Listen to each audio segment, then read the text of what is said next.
Over the past several months, I have listened to the problems that keep American families up at night. Now, most people don't expect life to be easy, but they want more security, a good-paying job that lets you afford a middle-class lifestyle, health care you can count on, a little bit put away for your retirement. Being secure also means being safe. Safe at home, at school, at work. And today I want to talk about how we keep our country safe from a threat that's on everyone's minds, the threat of terrorism. But I want to begin by saying we cannot give in to fear. We can't let it stop us from doing what is right and necessary to make us safe, and doing it in a way that is consistent with our values.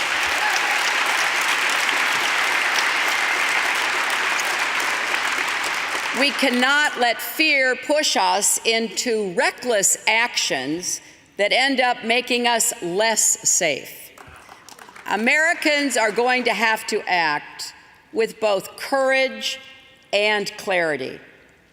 Now, as we all know, on December 2nd, 2 shooters killed 14 people at a holiday party in San Bernardino, California. Sadly, in America in 2015, turning on the news and hearing about a mass shooting is not unusual. But this one turned out to be different, because these killers were a husband and wife inspired by ISIS. Americans have experienced terrorism before. On 9/11, we learned that terrorists in Afghanistan could strike our homeland. From Fort Hood to Chattanooga to the Boston Marathon, we saw people radicalized here, carrying out deadly attacks. But San Bernardino felt different. Maybe it was the timing, coming so soon after the Paris attacks. Maybe it was how random it seemed.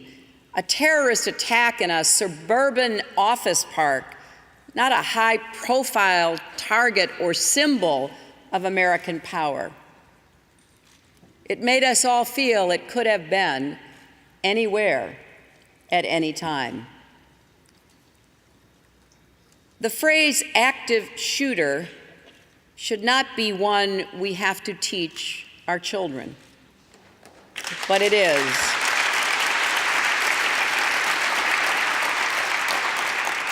And now we are all grappling with what this means for our future, for our safety, our sense of well-being, and our trust and connections with our neighbors. We want to be open-hearted, and we want to celebrate America's diversity, not fear it.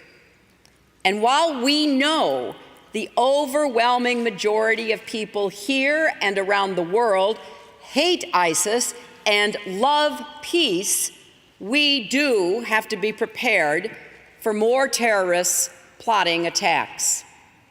Just yesterday, a man in Maryland was charged with receiving thousands of dollars from ISIS for use in planning an attack. And here in Minnesota, authorities have charged 10 men with conspiring to provide material support to ISIS.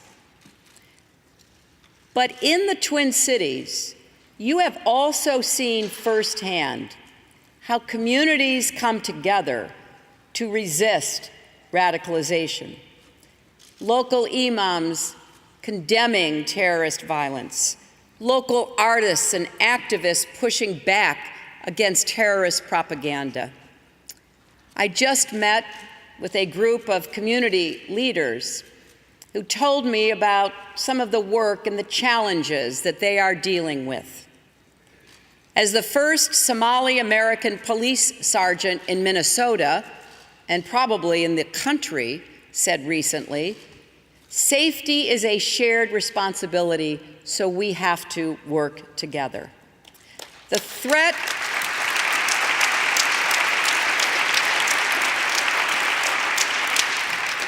The threat we face is daunting, but America has overcome big challenges many times before.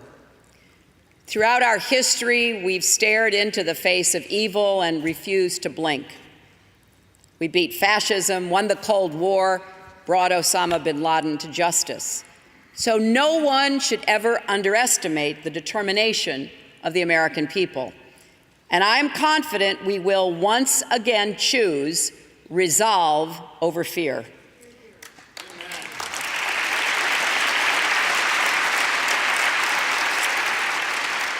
And we will defeat these new enemies, just as we have defeated those who threatened us in the past. Because it is not enough to contain ISIS.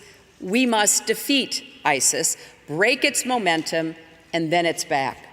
And not just ISIS, but the broader radical jihadist movement that also includes al-Qaeda and offshoots like al-Shabaab in Somalia. Now, waging and winning this fight will require serious leadership. But unfortunately, our political debate has been anything but serious. We can't afford another major ground war in the Middle East. That's exactly what ISIS wants from us. Shallow slogans don't add up to a strategy.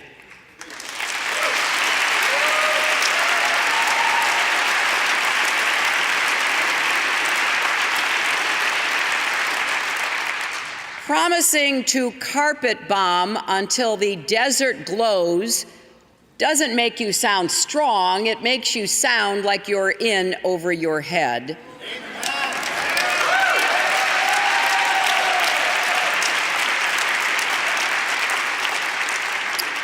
Bluster and bigotry are not credentials for becoming commander-in-chief, and it is hard to take seriously senators who talk tough but then hold up key national security nominations, including the top official at the Treasury Department responsible for disrupting terrorist financing.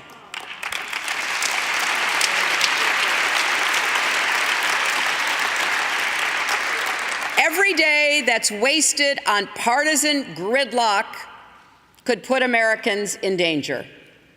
So yes, we need a serious discussion, and that's why in a speech last month before the Council on Foreign Relations, I laid out a three-part plan to defeat ISIS and the broader extremist movement.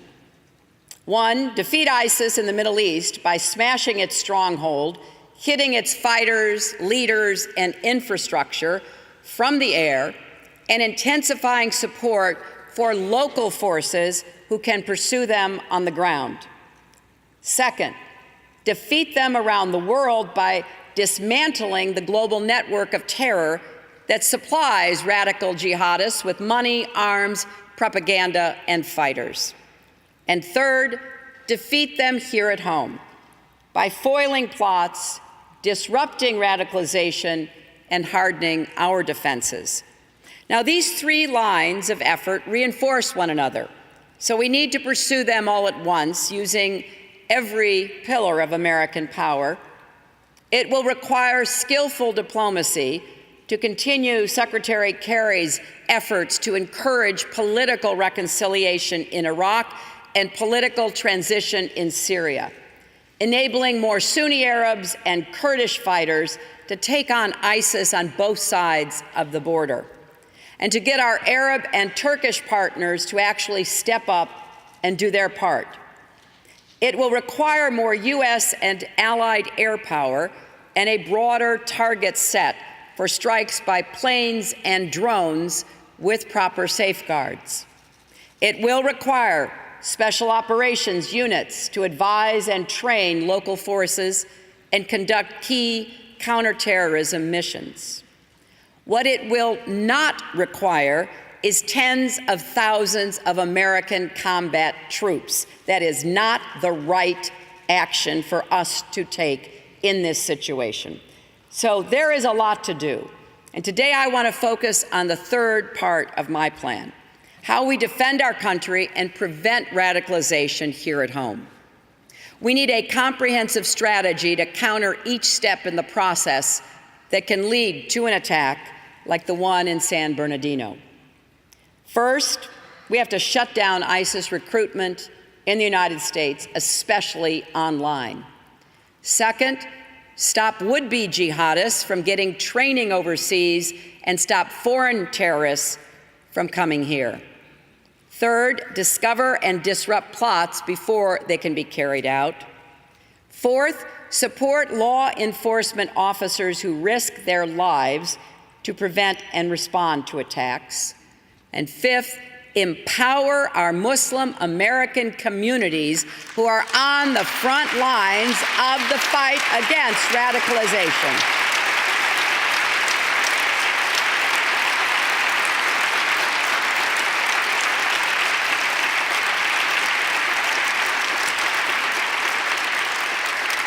This is a 360-degree strategy to keep America safe, and I want to walk through each of the elements from recruitment to training to planning to execution. First, shutting down recruitment. We have to stop jihadists from radicalizing new recruits in person and through social media, chat rooms, and what's called the dark web. To do that, we need stronger relationships between Washington, Silicon Valley, and all of our great tech companies and entrepreneurs. American innovation is a powerful force, and we have to put it to work defeating ISIS. That starts with understanding where and how recruitment happens. Our security professionals need to more effectively track and analyze ISIS's social media posts and map jihadist networks, and they need help from the tech community. Companies should redouble their efforts to maintain and enforce their own service agreements and other necessary policies to police their networks, identifying extremist content and removing it. Now, many are already doing this, and sharing those best practices more widely is important. At the State Department, I started an interagency center to combat violent jihadist messages, to have a better way to communicate on behalf of our values, and to give young people drawn to those messages an alternative narrative. We recruited specialists fluent in Arabic, Urdu, and Somali to wage online battles with extremists to counter their propaganda. Now, these efforts have not kept pace with the threat, so we need to step up our game in partnership with the private sector and credible, moderate voices outside government. But that's just some of what we have to do. Experts from the FBI, the intelligence community, Homeland Security, DOD, the State Department, and the technology industry should work together to develop a unified national strategy to defeat ISIS in cyberspace, using all of our capabilities to deny jihadists virtual territory just as we work to deny them actual territory. And at the same time, we have to do more to address the challenge of radicalization, whatever form it takes. It's imperative that the Saudis, the Qataris, the Kuwaitis, and others stop their citizens from supporting radical schools, madrasas, and mosques around the world once and for all, and that should be the top priority in all of our discussions with these countries. Now, second, we have to prevent ISIS recruits from training abroad and prevent foreign jihadists from coming here. Most urgent is stemming the flow of fighters from Europe and America to Iraq and Syria, and then back home again. The United States and our allies needs to know the identities of every fighter who makes that trip, and then share information with each other in real time. Right now, European nations don't always alert each other when they turn away a suspected extremist at the border or when a passport is stolen. They have to dramatically improve intelligence sharing and counterterrorism cooperation, and we're ready to help them do that.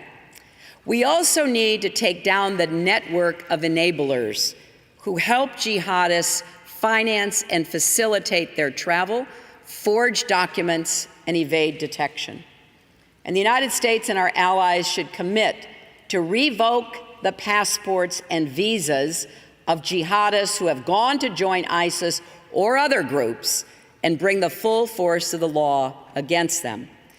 As I have said before, the United States has to take a close look at our visa programs, and I am glad the administration and Congress are stepping up scrutiny in the wake of San Bernardino. And that should include scrutinizing applicants' social media postings. We also should dispatch more Homeland Security agents to high-risk countries to better investigate visa applicants.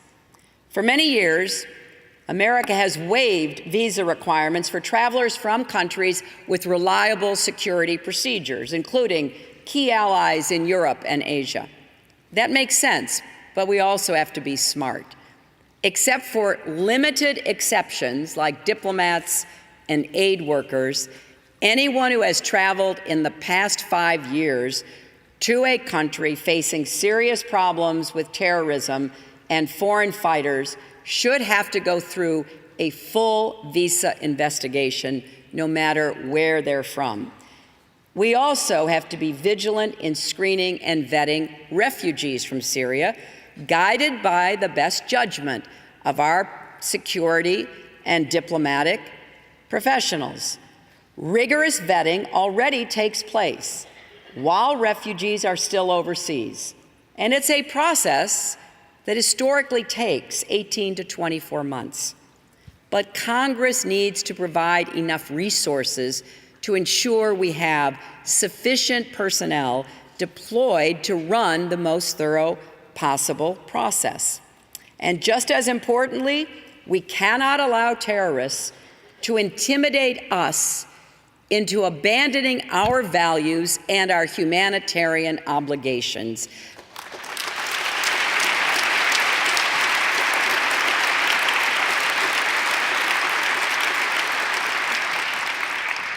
Turning away orphans, applying a religious test that discriminates against Muslims, slamming the door on every single Syrian refugee, that is not who we are as Americans. We are better than that.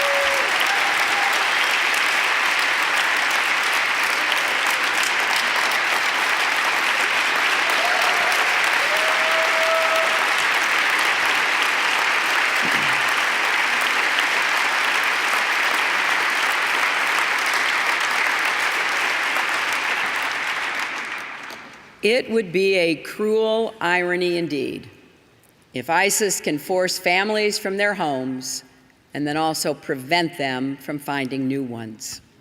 So after rigorous screening, we should welcome families fleeing Syria, just as the Twin Cities and this state have welcomed previous generations of refugees, exiles, and immigrants.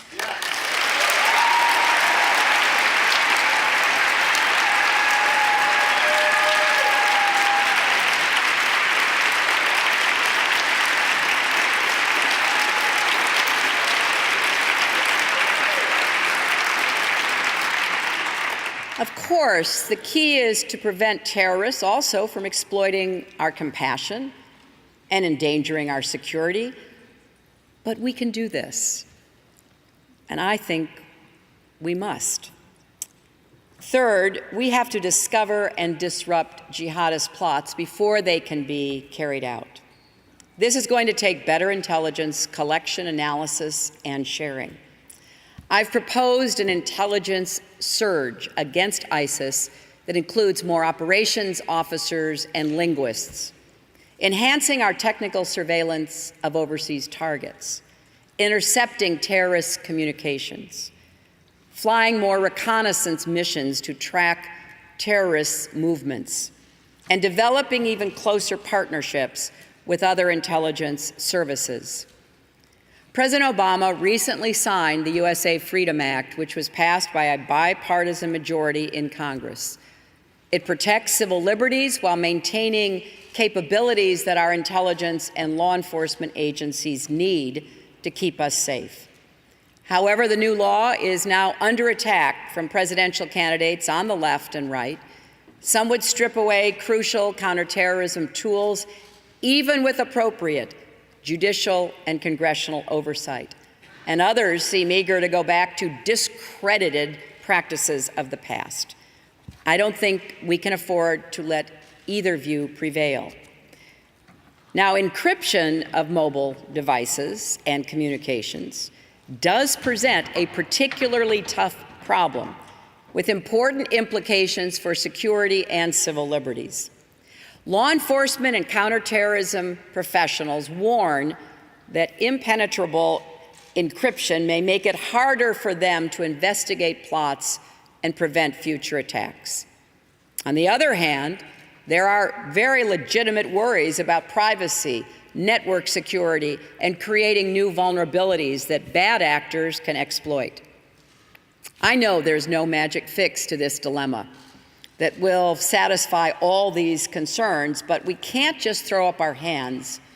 The tech community and the government have to stop seeing each other as adversaries and start working together to keep us safe from terrorists. And even as we make sure law enforcement officials get the tools they need to prevent attacks, it's essential that we also make sure jihadists don't get the tools they need to carry out attacks. It defies common sense that Republicans in Congress refuse to make it harder for potential terrorists to buy guns.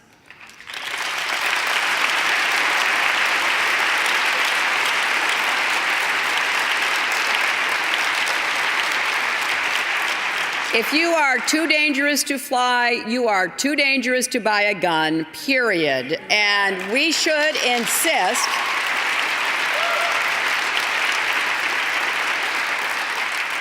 insist on comprehensive background checks and close loopholes that allow potential terrorists to buy weapons online or at gun shows.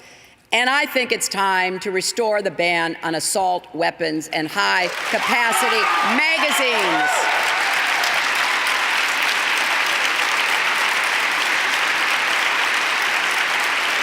Now,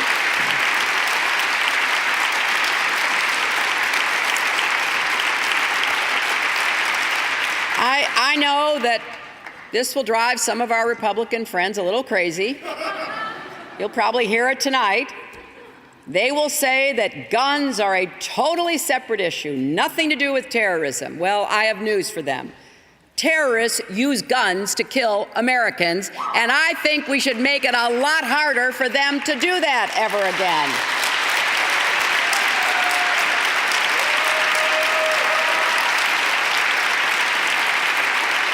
And there's a question they should be asked. Why don't the Republican candidates want to do that? You see, I have this old-fashioned idea that we elect a president in large part, to keep us safe from terrorists, from gun violence, from whatever threatens our families and communities, and I'm not going to let the gun lobby or anyone else tell me that's not the right path for us to go down.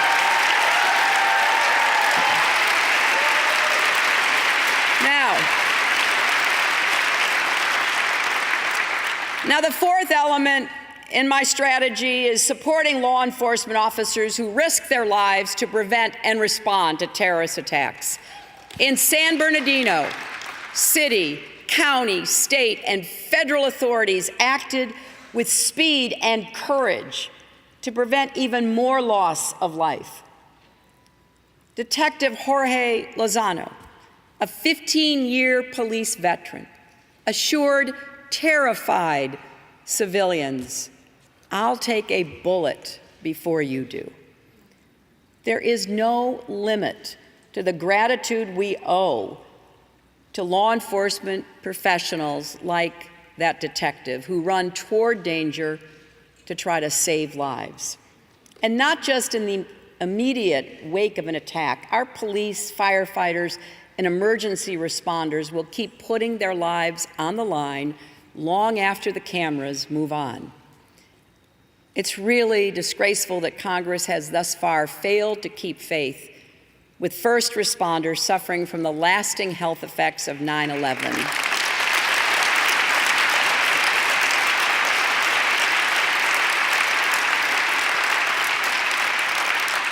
Many of them were men and women I was so proud to represent as a senator from New York. The Zadroga 9/11 Health Act never should have been allowed to lapse. It looks like Majority Leader McConnell may have finally dropped his opposition, and I hope the American people will hold him to that, and we will continue to honor the service and sacrifice of those who responded to the worst terrorist attack in our history. We have to make sure that local law enforcement has the resources and training they need to keep us safe. And they should be more closely synced up with national counterterrorism experts, including with better use of fusion centers that serve as clearinghouses for intelligence and coordination. And we need to strengthen our defenses and our resilience wherever we're vulnerable, whether it's soft targets like shopping malls or higher profile targets like airports, railways, or power plants. We have to build on the progress of the Obama administration in locking down loose nuclear materials and other WMD so they never fall into the hands of terrorists who seek them actively around the world. So we should be providing the Department of Homeland Security with the resources it needs to stay one step ahead, not trying to privatize key functions like TSA, as some Republicans have proposed. And it's important for us to recognize that when we talk about law enforcement, we have made progress in being sure that our federal authorities share information with our state and local authorities.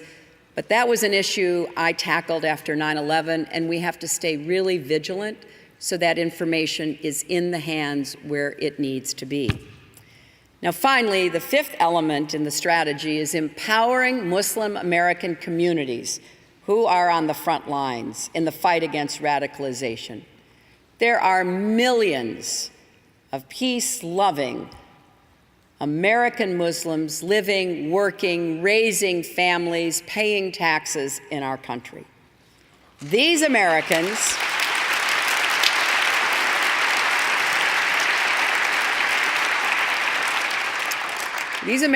may be our first, last, and best defense against homegrown radicalization and terrorism. They are the most likely to recognize the insidious effects of radicalization before it's too late, intervene to help set a young person straight. They are the best positioned to block anything going forward. That's why law enforcement has worked so hard since 9/11 to build up trust and strong relationships within Muslim American communities. Here in the Twin Cities, you have an innovative partnership that brings together parents, teachers, imams, and others in the Somali American community with law enforcement, nonprofits, local businesses, mental health professionals, and others to intervene with young people who are at risk. It's called the Building Community Resilience Pilot Program, and it deserves increased support. It has not gotten the financial resources that it needs to do everything the people involved in it know they can do, and we've got to do a better job of supporting it.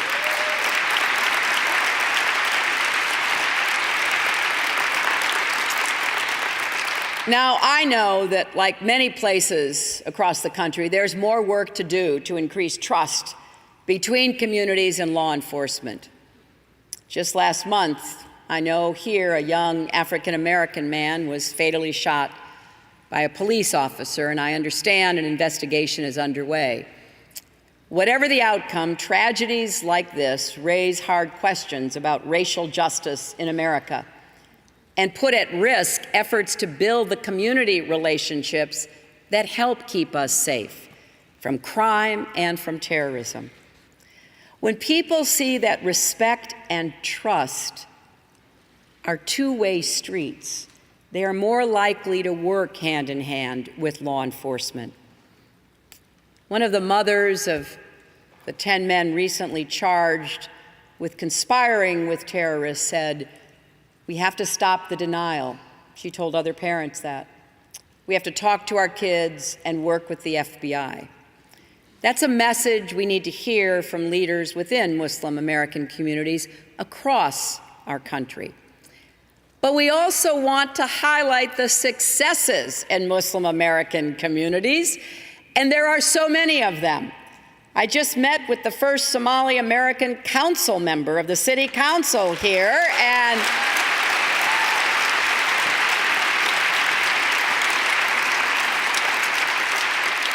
he was proudly telling me how much change Somali immigrants, now Muslim Americans, have made in parts of the city and neighborhoods that had been pretty much hollowed out. Let's look at the successes. If we're going to fully integrate everyone into America, then we need to be seeing all their contributions too. And that is one of the many reasons why we must all stand up against offensive, inflammatory, hateful, anti-Muslim rhetoric.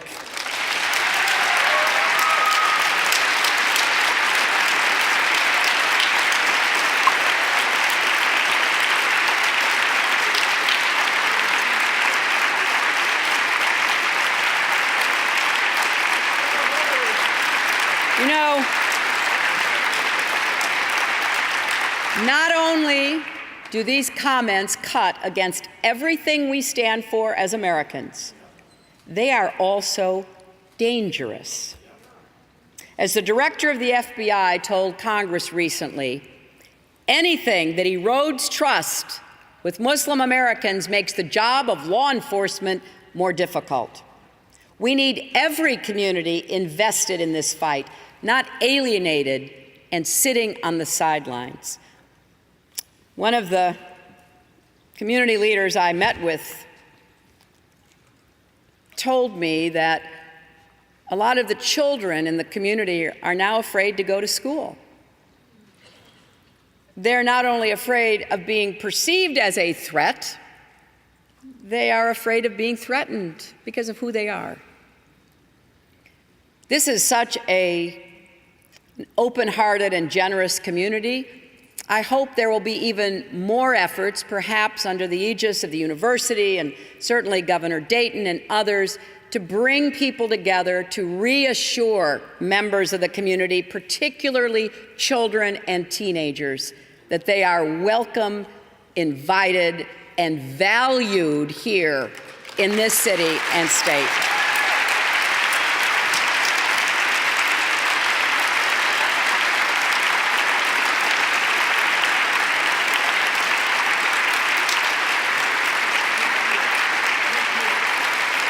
Now, Donald Trump's proposal to ban all Muslims from entering the United States has rightly sparked outrage across our country and around the world. Even some of the other Republican candidates are saying he's gone too far. But the truth is, many of those same candidates have also said disgraceful things about Muslims. And this kind of divisive rhetoric actually plays into the hands of terrorists. It alienates partners and undermines moderates we need around the world in this fight against ISIS. You know, you hear a lot of talk from some of the other candidates about coalitions. Everyone seems to want one. But there's not nearly as much talk about what it actually takes to build a coalition and make it work. I know how hard this is because I've done it. And I can tell you, insulting potential allies doesn't make it any easier.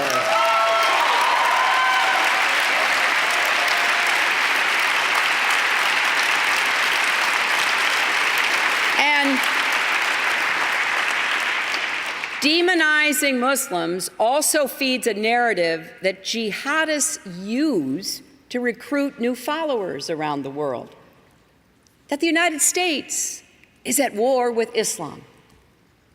As both the Pentagon and the FBI have said in the past week, we cannot in any way lend credence to that twisted idea. This is not a clash of civilizations. This is a clash between civilization and barbarism, and that's how it must be seen and fought.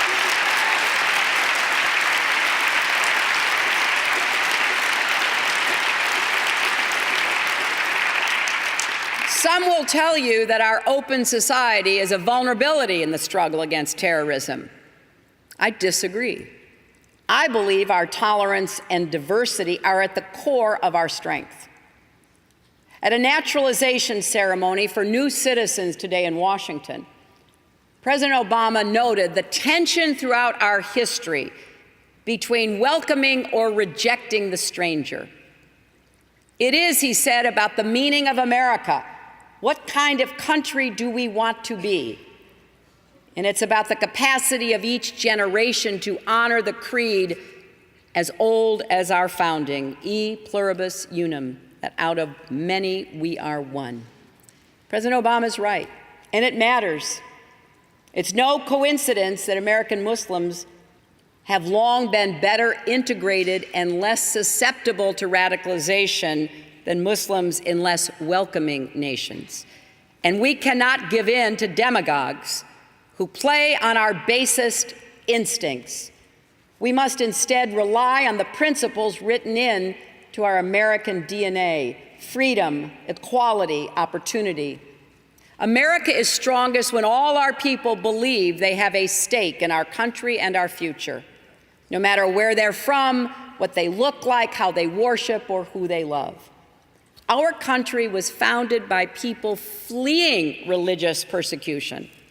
As George Washington put it, the United States gives to bigotry no sanction, to persecution no assistance.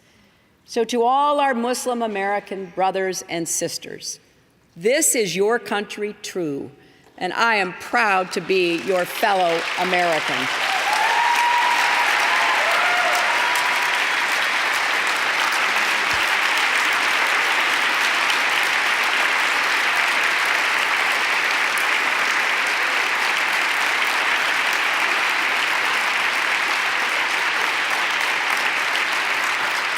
And I want to remind us, particularly our Republican friends, that George W. Bush was right. 6 days after 9/11, he went to a Muslim community center, and here's what he said: "Those who feel like they can intimidate our fellow citizens to take out their anger don't represent the best of America. They represent the worst of humankind, and they should be ashamed of that kind of behavior." So,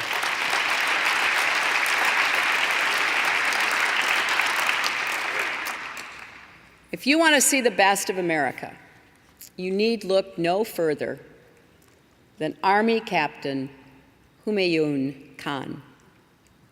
He was born in the United Arab Emirates. He moved to Maryland as a small child.